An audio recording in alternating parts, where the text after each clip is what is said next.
हरिद्वार में धार्मिक पर्यटन तीर्थाटन के साथ ही खेलकूद की नई गतिविधियों के साथ साथ शहर चमकता और खूबसूरत नजर आएगा। हरिद्वार रुड़की विकास प्राधिकरण में इसके लिए कई योजनाएं शुरू कर दी गई हैं। खास बात यह है कि मुख्यमंत्री पुष्कर सिंह धामी ने भी हरिद्वार रुड़की विकास प्राधिकरण की पहल की खुले मंच से तारीफ की। इन सब विषयों पे हरिद्वार रुड़की विकास प्राधिकरण के वीसी अंशुल सिंह से न्यूज वन इंडिया के ब्यूरो चीफ सुदीप जैन ने बात की। उन्होंने क्या कुछ कहा, उन्हें सुनते हैं। हरिद्वार रुड़की विकास प्राधिकरण में नक्शे, आवास, कॉमर्शियल और इन आवासीय सुविधाओं के अलावा अब ऐसी सुविधाओं पर भी फोकस किया जा रहा है जहां यूथ एक्टिविटी अधिक हो सके। इंडोर आउटडोर के साथ ही कुछ नए प्रोजेक्ट्स पर काम हो रहा है। बातचीत करने के लिए वीसी अंशुल सिंह साहब हमारे साथ हैं। आप उपाध्यक्ष हैं एचआरडीए के। सर, कुछ नए प्रोजेक्ट्स पर जो एचआरडीए काम कर रहा है, इनका कंसेप्ट क्या है? अभी तक प्राधिकरणों को मकान, कॉमर्शियल निर्माण, नक्शे पास करना, संपत्ति सील करना, यहीं तक जाना जाता था, पर कुछ एक नई जो आप लोग सोच रहे हैं, ये कंसेप्ट क्या है और इसका कितना फ़ायदा शहर को मिलेगा? देखिए पहले तो मैं आपका बहुत बहुत धन्यवाद करूंगा कि आपने इसको अप्रिशिएट करा है। जैसे प्राधिकरण का बात करें तो उसमें एक वर्ड है डेवलपमेंट। तो हम ये जितने भी डेवलपमेंट हम स्कीम्स ला रहे हैं, इंश्योर कर रहे हैं कैसे हम अपने डिफरेंट एज ग्रुप्स की लाइफस्टाइल्स को इम्प्रूव कर सकें। चाहे वो कावड़ पटरी हो जिसको ऑक्सीजन लेन कहा जाता है, उसका हम कैसे इम्प्रूव कर सकें। भल्ला में हम 2 स्टेडियम ला रहे हैं। एक तो हमारा आउटडोर स्टेडियम जो हमारा था ही पहले से, उसको हमने डायमेंशन इंक्रीज कर गए, अंडरग्राउंड वाटर फैसिलिटी दी है, लाइटिंग फैसिलिटी उसमें ला रहे हैं ताकि दिन रात बच्चे खेल सकें। पिचेस हमने बना दिया है ताकि वहाँ 3 प्लेइंग पिचेस बना दिए हैं ताकि खेल सकें। सिमिलर ग्राउंड्स में हमने इंडोर स्टेडियम भी इम्प्रूव करा है, जिसमें हम लोग ये इंश्योर कर रहे हैं कि 5 badminton court, 2 squash court, 2 floor का जिम, 1 फुटसल कोर्ट और 2 लॉन टेनिस कोर्ट और 3 क्रिकेट की प्रैक्टिस पिचेस जो इंडोर रहेंगी, ताकि हम एक कोशिश करेंगे मैक्सिमम आवर्स वो खुला भी रहे और फैसिलिटी हम बच्चों को दे पाएँ। सर, एक हर की पैड़ी कॉरिडोर एक बहुत बड़ा प्रोजेक्ट है सरकार का, उसके कुछ पार्ट्स पे काम भी शुरू हुआ है। ये कब तक अमली जामा पहनेगा और इसमें क्या क्या काम होने हैं? इसके अलावा क्या चूँकि एक बड़ा टूरिस्ट स्पॉट भी है हरिद्वार, एचआरडीए और क्या कुछ प्लान कर रहा है?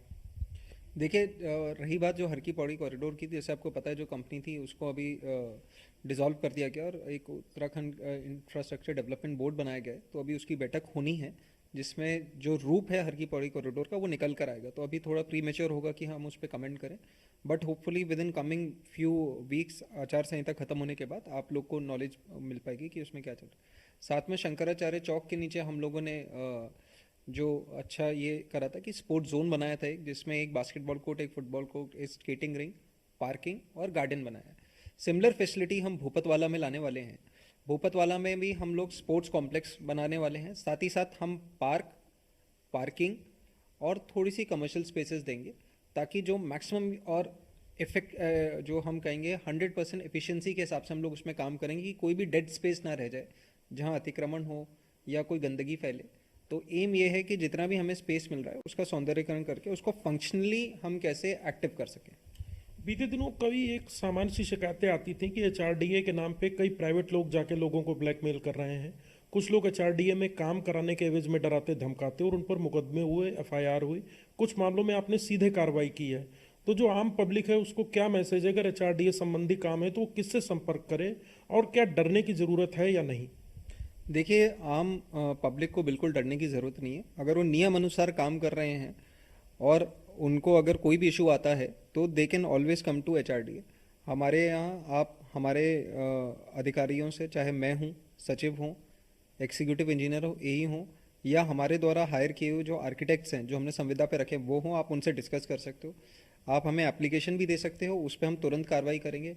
उदय ऐप को एक्टिव करने के लिए हमने नीचे आर्किटेक्ट का सेल भी बना रखा है जो इंश्योर करता है कि वो निःशुल्क लोगों की सेवा करके उनके नक्शे पास कराए।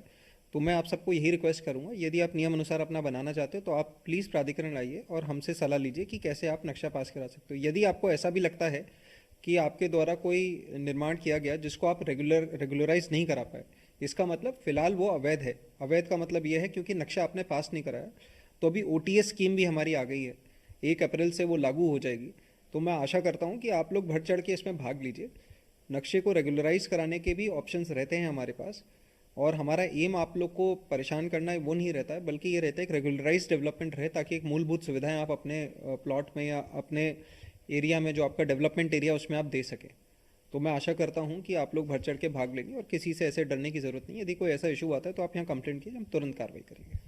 तो आप थे उपाध्यक्ष एचआरडीए अंशुल सिंह, जिन्होंने दो बातें बहुत महत्वपूर्ण की हैं कि एचआरडीए संबंधी कामकाज में यदि आपको कोई तकनीकी बाधा आती है या आपको ज्ञान नहीं है तो आप एचआरडीए सीधे आ सकते हैं, आपकी यहाँ हर प्रकार की मदद होगी।